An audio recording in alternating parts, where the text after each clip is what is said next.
कि United Nations ने पिछले 10 साल को डिकेड ऑफ रिस्टोरेशन ऐसा मानते हुए पूरी दुनिया में रिस्टोरेशन के प्रोजेक्ट्स जो लिए किए गए थे उन सब की एंट्रीज इनवाइट की थी, और उसमें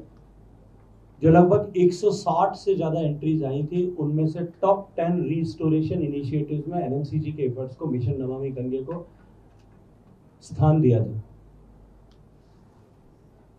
माननीय प्रधानमंत्री जी की यह संकल्पना थी कि जो कुछ अनुभव, whatever experience NMCG has earned and availed in last 6-7 years, वो अनुभव ज्ञान गंगा के रूप में नीचे दूसरे शहरों के लिए भी उपयोगी होना चाहिए। इन सब विचार को लेकर के इस आरसीए के प्लेटफॉर्म को बनाया था।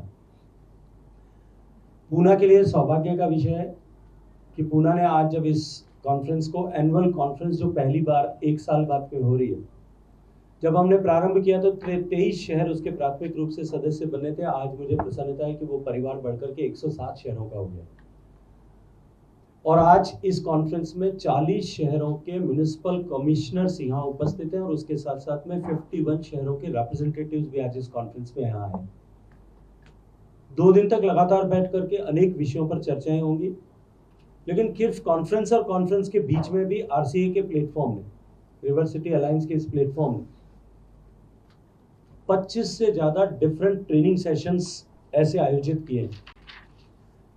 जिनमें इस क्षेत्र में काम करने वाले इंजीनियर्स, म्युनिसिपल कॉर्पोरेशन से जुड़े हुए लोग, इन सब की ट्रेनिंग्स को हमने आयोजित किया। और इसके साथ साथ में different modules of for the different aspects of the water and the interaction between the river and city, उसको लेकर के भी डेवलप किए गए। माननीय प्रधानमंत्री जी हमेशा इस बात की चर्चा करते हैं कि जब तक ऐसे विषय और ऐसी चुनौतीपूर्ण समस्याएं,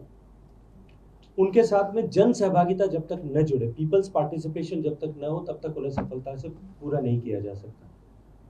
और जो कुछ पिछले वर्षों में जिस तरह से प्रधानमंत्री जी के नेतृत्व में जो सफलताएं सृजित की गई,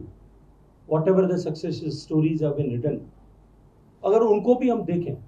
चाहे स्वच्छ भारत मिशन जो अकल्पनीय था, कोई चर्चा नहीं करता था, कोई चिंता, जो इस बात को कल्पना भी नहीं करता था कि देश में 5 साल के कालखंड में देश को ओडीएफ बनाया जा सकता है, जिस देश में 62% परिवारों के साथ पास में सामान्य शौचालय की सुविधा नहीं है। लेकिन जब सरकार एक, जो प्रधानमंत्री जी का प्रिंसिपल है कि 4P या 5P के प्रिंसिपल पर काम करती है, कि पब्लिक सबसे पहले पॉलिटिकल विल किसी चीज को लेकर के है कि हम इसे करें, दूसरा उसके ऊपर पब्लिक स्पेंडिंग हो, सरकार उस पर खर्च करने के लिए, निवेश करने के लिए तैयार हो। तकनीकी के इस युग में उस सब्जेक्ट को लेकर के जितने भी पार्टनर्स हैं, वो सब पार्टनर्स भी जुड़े, पार्टिसिपेट जो है पार्टनरशिप्स उसके साथ में जुड़े। और चौथा, 4th P, which is, as Prime Minister often says, that is the most critical and important, that is people's participation। जब लोग उसके साथ में जुड़ते हैं तो निश्चित रूप से सफलता प्राप्त होती है। नदियों के रिस्टोरेशन के इस प्रकल्प को लेकर के भी ठीक उसी दृष्टिकोण से इन सब प्रिंसिपल्स के साथ हम किस तरह से काम कर सकते हैं, इन विषयों पर भी सस्टेनेबल किस तरह से बना सकते हैं, काम की गति को किस तरह से बढ़ा सकते हैं, हम एक दूसरे से कैसे सीख करके इनको चीज़ों को आगे ले जा सकते हैं, इन विषयों को लेकर के भी इस 2 दिन की कॉन्फ्रेंस में चर्चा होने वाली है। आप सब लोगों की जानकारी में है कि मूला मुथा नदी के शुद्धिकरण का जो प्रकल्प वर्ल्ड बैंक की सहायता, जब जायका की सहायता से होना था, इतने वर्षों से लंबित